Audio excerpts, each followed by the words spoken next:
Hey there, and welcome. If you've ever wanted to dive into the incredible world of Korean food but had no idea where to even start, well, you have come to the right place. Today, we're going to take a culinary tour of 10 classic dishes that are really the heart and soul of Korean cuisine. Let's get right into it. So, here's our game plan.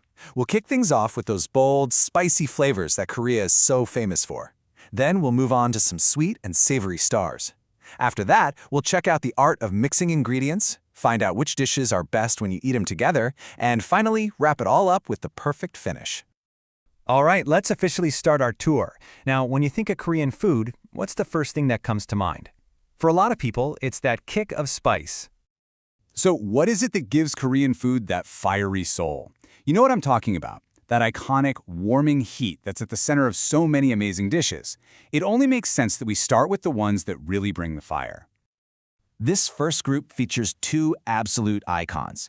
They're both known for their vibrant red color and an unforgettable spicy kick. So if you're someone who loves bold flavors, you're going to want to pay close attention. First up, we have kimchi stew, or kimchi jjigae. This thing is a powerhouse stew, built around, you guessed it, kimchi, Korea's famous fermented cabbage. That's where it gets its signature spicy and sour punch, but it's all balanced out with some savory pork and soft tofu, which makes it this deeply comforting and seriously popular meal. Next is tteokbokki. And listen, you've got to forget everything you think you know about the word cakes. These are these dense, chewy cylinders made from rice, and they're just perfect for soaking up that addictively spicy, kind of sweet red sauce. Honestly, the texture is just as important as the taste here. And you should know tteokbokki is classic Korean street food. It's especially loved by young people. You know, it's that kind of fun, fiery snack you grab with your friends. But hold on, it's not all about the heat. Korean food is definitely not a one-note story. So let's switch gears and explore the dishes that prove you do not need intense spice to have an incredible depth of flavor. These are the sweet and savory stars. And here we have a global superstar, bulgogi. The name literally means fire meat, but the flavor is all about that beautiful sweet soy sauce marinade. The beef is sliced so thin, so it just gets unbelievably soft and is packed with a savory, slightly sweet flavor. It's a perfect entry point if you're new to Korean BBQ.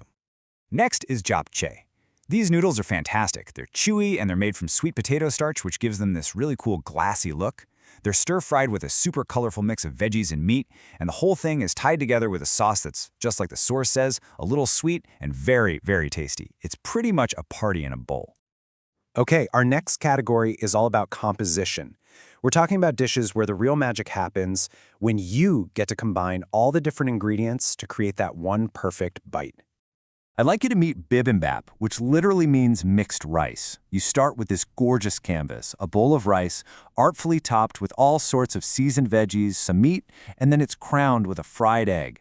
I mean, it looks almost too pretty to eat, but you have to. Because, and this is the most important part, you have to mix it all up.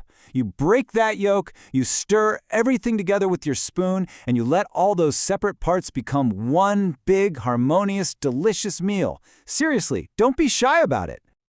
So for our next dish, kimbap, all that mixing has actually been done for you. You've got seasoned rice and all kinds of fillings, like pickled radish, spinach, carrots, all rolled up tight in a sheet of seaweed.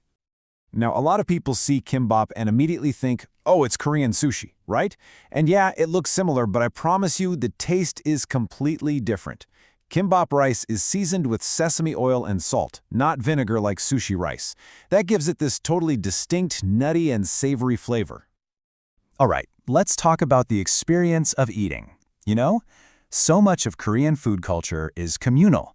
It's all centered around dishes that are just meant to be shared and enjoyed together. And two of the absolute best examples of this are samgyeopsal, which is classic Korean barbecue, and the world-famous Korean fried chicken. Samgyeopsal is all about one glorious thing: thick, juicy slices of pork belly. But just grilling the meat? That's only the beginning of the story. Because the real fun is actually in the process. You get to grill the pork right there at your table until it's sizzling and golden brown. Then, you take a piece of lettuce, you add the grilled pork, maybe some sauce, maybe some garlic, and you wrap it all up into one perfect, delicious little bite. It's interactive, it's social, and it's so good. And next, of course, the global phenomenon, Korean fried chicken. The secret here is the texture. It's fried in a way that gives it this incredibly light, crackly crust that somehow stays crunchy even after it's been coated in that signature sticky, sweet, and spicy sauce. It is the ultimate food to share with a crowd. All right, we're on the home stretch. No culinary tour is complete without looking at the things that kind of round out a meal. This section has a super versatile favorite and a really refreshing traditional drink. So let's talk about mandu, or Korean dumplings. Just like dumplings all over the world, they are these perfect little packets of joy, usually filled with a savory mix of meat and vegetables.